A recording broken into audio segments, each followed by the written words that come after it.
Buenos días, estamos con la ministra de la Nación, la ministra de las Mujeres, Géneros y Diversidad de Mujeres, la géneros Nación. y diversidad.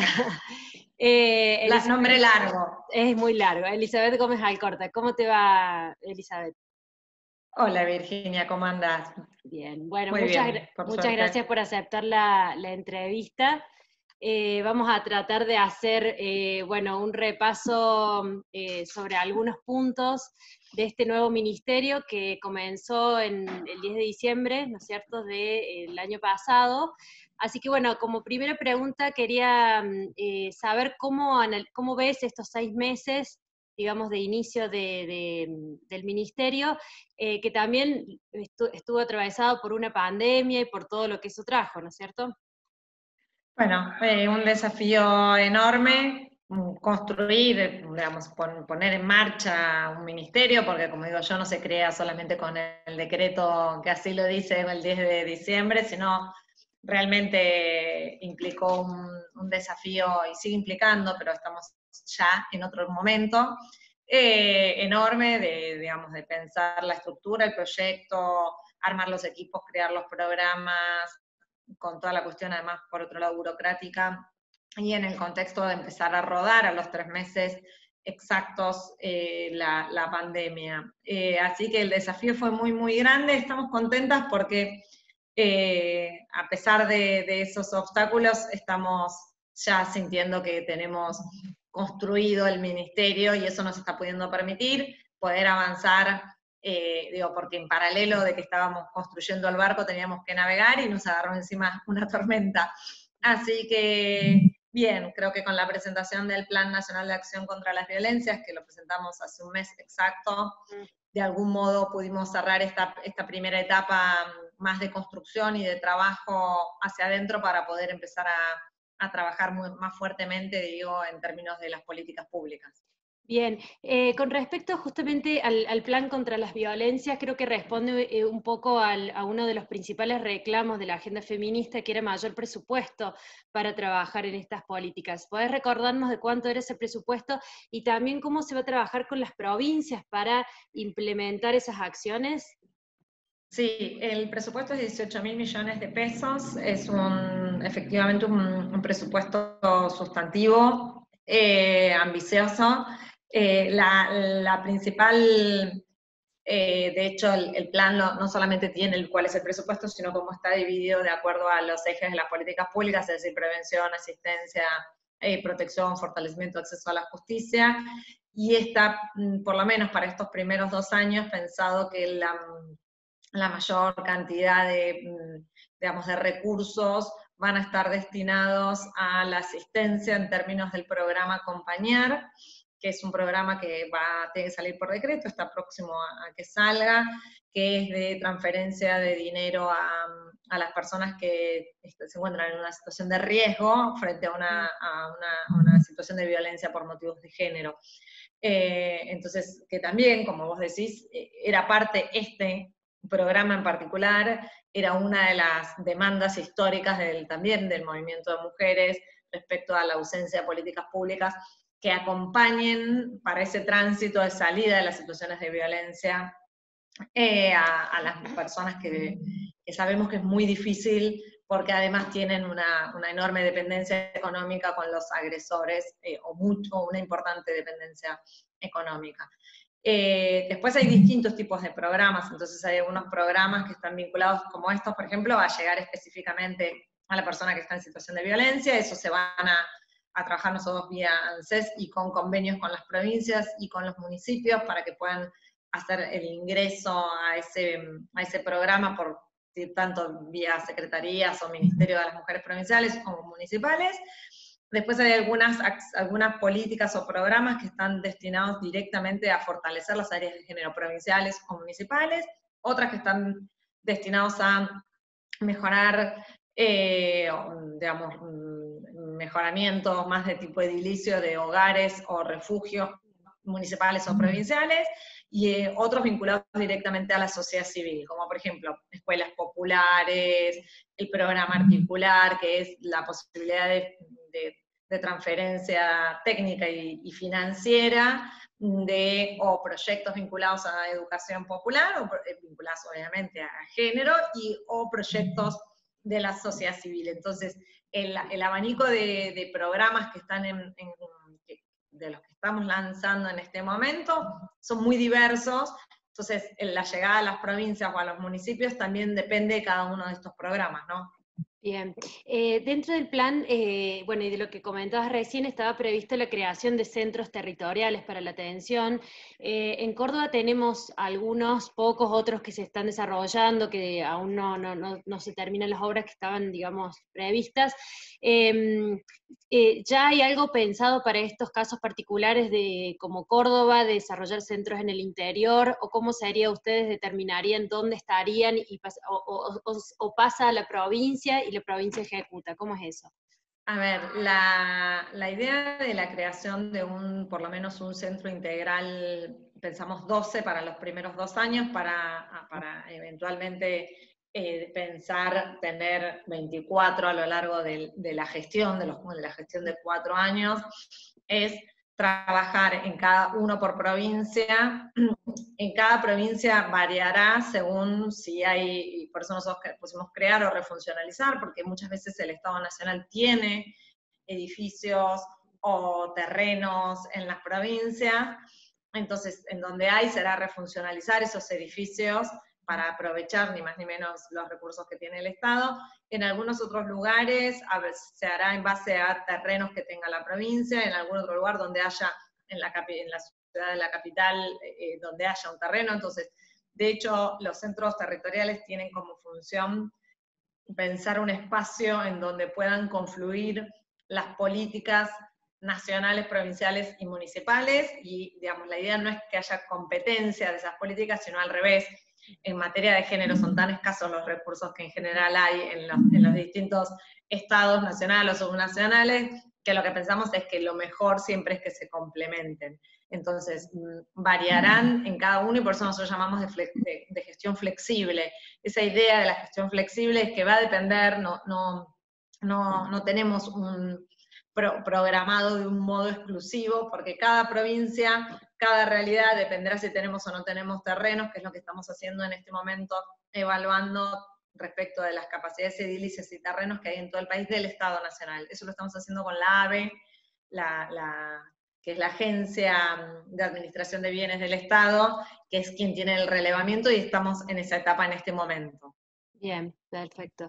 Bueno, desde el Ministerio ustedes también han tomado algo particular que ocurrió con la pandemia, que fue, bueno, que quedó muy visibilizado, digamos, la inequidad en las tareas de cuidado, que fue una demanda también de especialistas y de organizaciones feministas, y lanzaron, bueno, tienen la dirección, no recuerdo exactamente el nombre, pero sí, la Dirección Nacional de Políticas de Cuidado. Políticas de Cuidado.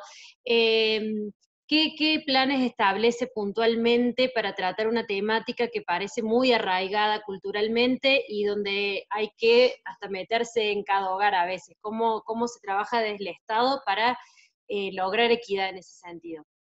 A ver, por un lado, la pandemia vino digamos, a poner sobre la mesa las tareas de cuidado, los trabajos de cuidado, porque pasamos a hacer todo dentro de nuestras casas. Ahora, el Ministerio lo tenía como uno de los puntos estratégicos o de las líneas estratégicas sobre las que trabajar.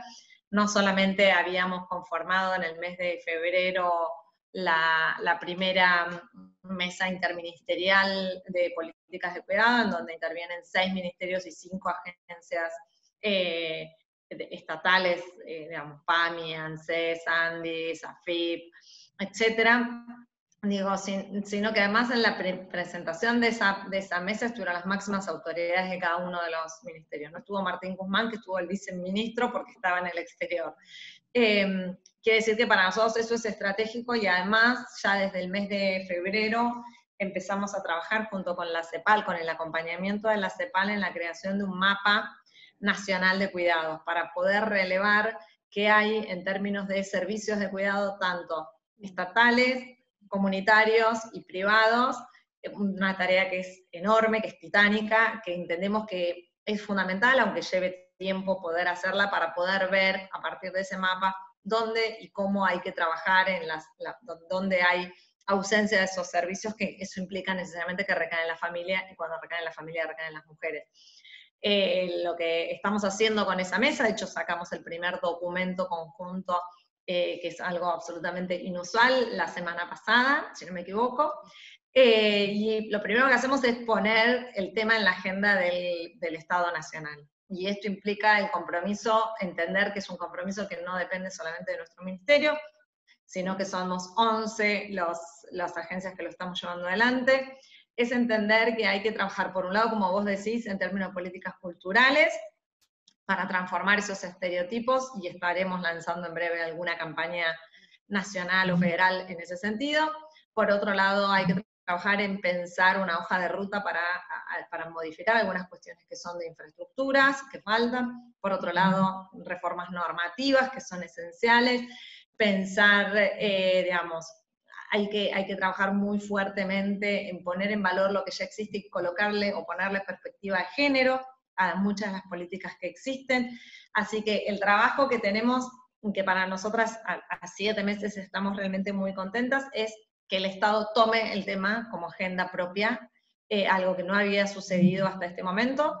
Así que digamos, estamos trabajando. Obviamente la pandemia lo que vino a hacer es poner en crisis ese sistema que ya era inequitativo. Pero nosotros lo vimos como una oportunidad, porque lo que nos permitió es poder, digamos, cuando uno ve que hoy todos los diarios, que el presidente de la nación incorpora en su discurso la idea de la crisis de los cuidados o de los, digamos, algo que hace 7 meses no se hablaba. Entonces, para nosotros, para poder transformarlo, necesitamos dejar de naturalizar cosas que hemos naturalizado durante siglos, así que entendemos que eso para nosotros hoy es una oportunidad, más que un problema. Bien. Y cuando te referís a reformas normativas, ¿te referís a cambios en las licencias por maternidad y paternidad o en general a otras? No solamente, las reformas normativas que se necesitan son enormes. De hecho, no hay un marco normativo digamos, Argentina tampoco tiene un marco que hable de los cuidados como derecho a ser cuidado y derecho a cuidar. Así que lo que está haciendo esa mesa es justamente hacer como una hoja de ruta de cuáles son de cuáles son los componentes que necesitamos trabajar, sabiendo que ninguno de ellos se puede transformar en términos en un plazo breve, pero sí poder armar esa hoja de ruta. Obviamente que las licencias parentales forman parte de aquellos temas que centralmente hay que trabajar y hay que discutir para poder trabajar, digamos, para checar esa brecha de inequidad tan grande que hay, ¿no? Bien, perfecto. Ministra, con respecto a los temas, por ejemplo, de la trata de personas, es un tema delicado, es un delito federal, pero cuando uno empieza a investigar descubre que si bien la persecución del delito es federal, la atención a las víctimas es por parte de los estados provinciales y de los estados locales. ¿Está previsto trabajar desde el Ministerio de la Nación en esta temática, en pensar algún tipo de ayuda transversal a todo el territorio? ¿Cómo se está trabajando en eso? A ver, el Ministerio integra, a partir de su creación, el Comité contra la Trata de Personas, que depende de Jefatura de Gabinete de Ministros y Ministras. Así que ahí estamos trabajando, se está poniendo en marcha el plan bianual, que es obligatorio, digamos, en relación a la trata de personas. Ahí se están pensando muchas acciones vinculadas a la asistencia, que es lo que vos referís. La asistencia hoy, en relación a las víctimas, depende del Ministerio de Desarrollo Social, no de nosotras, de la CENAF, y trabaja además muy fuertemente el Ministerio de Justicia. Hay que decir que estos eran temas que ya se venían trabajando, y que en ese marco se venían trabajando con las instituciones que ya existían. Nosotros no tenemos pensado modificar centralmente eso, sí hacer un aporte desde el Ministerio, porque cuando nosotros pensamos la prevención, la asistencia de las violencias por motivos de género, incluimos claramente a la trata dentro, a pesar de la complejidad, como vos decís, que tiene este fenómeno. No es solamente un fenómeno criminal, aunque claramente lo es. También entendemos que tenemos que trabajar en relación, y por eso hay algunas medidas que están vinculadas también en el Plan Nacional de Acción en relación a la trata. Bien, perfecto. Y un tema que parece relacionado, pero no lo es, en algunos casos sí hay grises, pero digo, hay un sector de trabajadoras sexuales que está reclamando reconocimiento, que está reclamando obra social y jubilación. ¿Esto está en la agenda del Ministerio de la Nación o no? ¿Cómo piensan? ¿Se han reunido con representantes? ¿Cómo lo están trabajando? A ver, nosotras hemos tenido reuniones con muchas organizaciones, de hecho hemos tenido reuniones con AMAR en particular, digo, pero no solamente, con sectores. Vos sabés que el debate sobre si el reconocimiento o no como trabajadoras a trabajadoras sexuales es un debate que parte aguas en los feminismos y en el movimiento de mujeres. Nosotras como ministerio tenemos dos cuestiones muy claras. Por un lado, nosotros trabajamos en base a la normativa, porque no podemos hacer la normativa que rige al Estado. La prostitución no es un delito, y entendemos que como ministerio tenemos que trabajar muy fuertemente en eliminar todas aquellas contravenciones que hay a lo largo del país que criminalizan, ni más ni menos, el accionar de quienes viven de la prostitución. Entonces, por un lado, nosotros tenemos que trabajar en esa línea y es parte, es así, de nuestra agenda.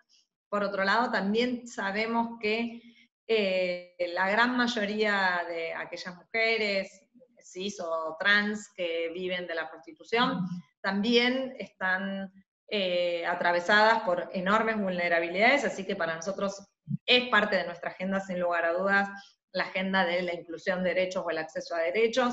En particular te diría que con la población travesti trans, que se sabe que cerca del 80% vive de la prostitución, creamos un programa que es un programa de inclusión de derechos para pensar la inclusión de derechos centralmente en 3 áreas, que es salud, educación y trabajo, y entendemos que parte de la agenda que también tenemos, digo, que no es específica, pero que también está centralmente vinculada, y por eso la menciono acá, que es asegurar y trabajar para que podamos tener a nivel nacional y en todas las provincias una ley de cupo laboral trans que asegure exactamente, que asegure el acceso al mercado laboral, al mundo del trabajo, como agenda, te diría, más de acceso de derechos. Así que en ese sentido nosotras, y nos hemos reunido, digo, con compañeras, organizaciones, colectivos absolutamente diversos, y parte de nuestra política y nuestro modo de gestionar es con una escucha atenta a todos y a todas. Así que esa es centralmente nuestra línea de trabajo. Perfecto. Justamente eso iba mi siguiente pregunta con respecto a la propuesta de la inclusión laboral trans. ¿Sería inclusión laboral o cupo?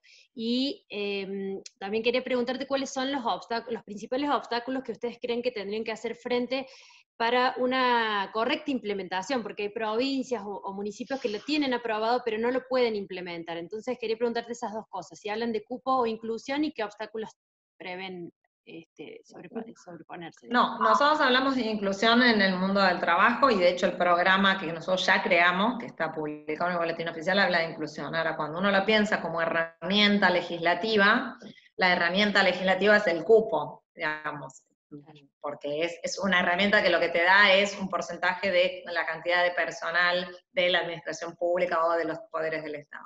El principal obstáculo que hay para la implementación está relacionado con que, al ser la población travesti trans una población tan vulnerada, no tan vulnerable, pero es vulnerable porque ha sido tan históricamente vulnerada, que la posibilidad de suponer que con la mera reforma normativa o la creación de la ley se solucionan esas vulneraciones históricas es una ficción. Entonces, por un lado tenemos serios problemas para la terminalidad secundaria, que es uno de los requisitos que exigen las leyes en general, las leyes marcos de empleo público.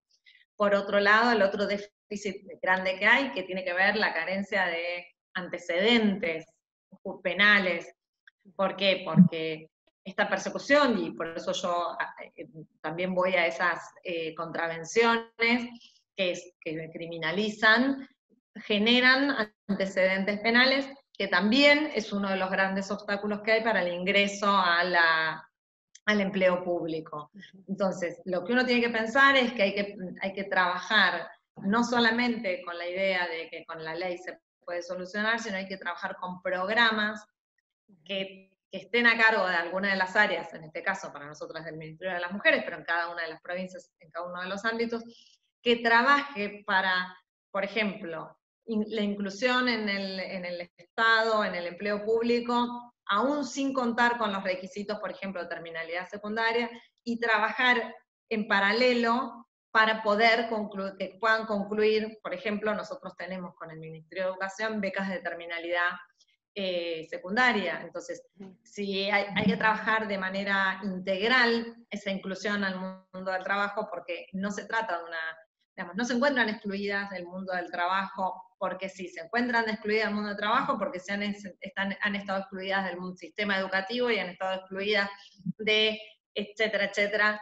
Entonces, hay que trabajar más integralmente cada una de las situaciones para que ese acompañamiento a la inclusión al mundo del trabajo venga de la mano de otros accesos de derechos a los que se les fueron negados durante muchísimo tiempo. Nosotras entendemos que ese es el principal obstáculo que hoy tienen, más allá, digo, de que son pocos los lugares en donde se han dictado las normas y hay que trabajar para que eso suceda, ¿no? Bien, perfecto. Ministra, mi última pregunta, respecto a la legalización del aborto, que bueno, fue una de las promesas del presidente que se iba a tratar este año.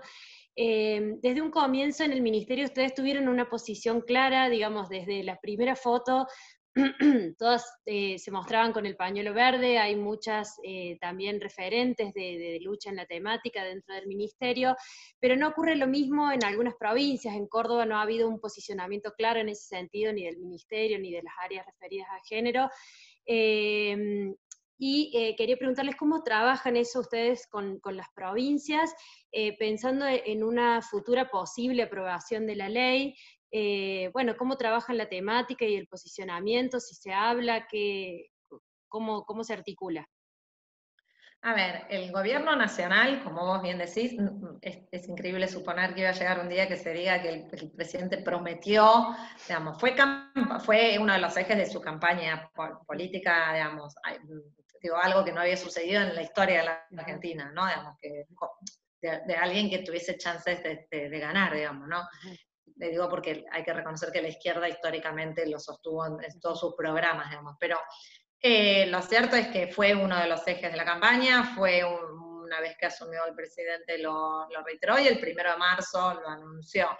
Hay una decisión muy clara y una posición muy clara del gobierno nacional en ese sentido, más allá de las individualidades, porque creo que lo que vos mencionás de los pañuelos, yo llevo conmigo el pañuelo, no lo dejé nunca, digamos.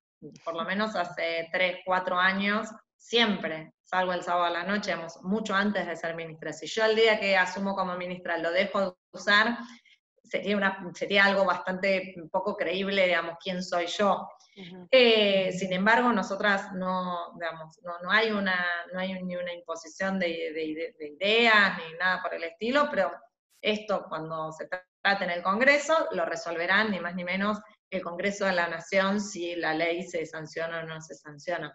Después, cómo eso se lleva a las provincias, si es una ley nacional, no habría, digamos, hoy no hay nada que hablar al respecto, digo, porque hoy la ley lo sigue criminalizando, salvo las situaciones de la ILE, que eso es otra cuestión que es distinto, porque la ILE es un derecho que tienen todas las personas gestantes frente a ciertas situaciones de acceder a esa interrupción, por eso es una interrupción legal. Son situaciones distintas. Uno es una situación que el gobierno nacional tiene una posición para modificarla, y el otro es un acceso a un derecho que hoy existe. Entonces, digamos, sobre esto no hay algo que discutir. Sobre la ILE no hay nada que discutir. Bueno, en Córdoba tuvimos 7 años suspendido el protocolo de actuación para la ILE. Por eso pregunto, digo, si el posicionamiento político en ciertos casos ayuda a, digamos, romper estas cosas para que se cumplan ciertos derechos como la interrupción legal del embarazo, o, bueno, hay alguna especulación política en el medio para no... No, yo creo que el problema con los protocolos es que los protocolos no hacen la ley. La ley es clara, entonces el acceso está y es un derecho. Lo que hace el protocolo es facilitar el acceso a ese derecho a la persona y además darle un marco normativo al profesional o la profesional que va a intervenir en esa práctica. Eso es un protocolo. Pero que una provincia no tenga un protocolo no quiere decir que en esa provincia el derecho no rija. Pero Entonces, en Córdoba se obstaculizó mucho con eso, muchísimo. pero por eso Solamente digo, se hacían interrupciones en las es, instituciones nacionales, digamos. a eso voy, por eso lo que ves. No es que no exista el derecho existe. Digo esto porque hay que, digamos, es como simplificar, digamos. Obviamente que facilita, por eso lo que digo es, el protocolo es un facilitador. Cuando no está, no se facilita y se obstaculiza. El derecho existe igual, ¿sí? Digamos, y eso es importante marcar, porque además, digo, cuando uno lo piensa en términos de, digo, para ponerlo con todas sus letras, a una criatura de 12 años que es violada porque su embarazo solamente puede ser producto de una violación, lo que estamos haciendo es justamente, además de que accede a ese derecho, digo, hay que decir que esa situación es producto de un delito, ¿sí? Que es una violación, ni más ni menos, porque nunca una criatura de 12 años puede quedar embarazada, porque eso lo dice el Código Penal, si no es producto de una violación. Entonces, por un lado, eso me parece que es importante, más allá de las obstaculizaciones que se hagan al acceso de un derecho, pero es un derecho. Nosotros, hasta lo que vamos ahora de 7 meses de gestión, no hemos trabajado con ninguna de las provincias en relación al proyecto de aborto, porque eso es un proyecto que va a mandar el Poder Ejecutivo Nacional al Congreso Nacional. Entonces, no hemos tenido... No es que hemos evitado, sino es que no ha habido razón para que habláramos del proyecto en sí mismo. Si efectivamente el proyecto, cuando vaya al Congreso, se aprueba, será un momento en donde, entiendo junto, centralmente el Ministerio de Salud, pero nosotros estaremos acompañando, trabajaremos para ver cuáles son las cuestiones que hay que implementar, porque dependerá cuál proyecto salga y qué es lo que se establezca, qué es lo que hay que trabajar en cada una de las provincias. Hasta ahora eso no ha sido necesario. Y sobre las ILE, sobre todo durante la pandemia, sobre todo la primera etapa de la pandemia, donde incluso se hacía más difícil, a lo ya difícil que se hacía acceder a ese derecho, sí hemos trabajado en varias provincias, en situaciones específicas, junto con el Ministerio de Salud, para asegurar, que es lo que corresponde, que la persona pueda acceder a ese derecho. Eso ha sido bastante heterogéneo, digo, en el país. No tengo recuerdo que haya sucedido alguna de las situaciones en Córdoba, pero podría estar faltándome la memoria, digo, para eso. Bien, perfecto.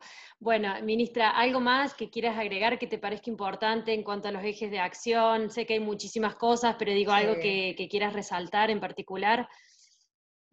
No, está perfecto, está perfecto. Bueno, muchísimas gracias. Dale, Virginia, te mando un abrazo grande.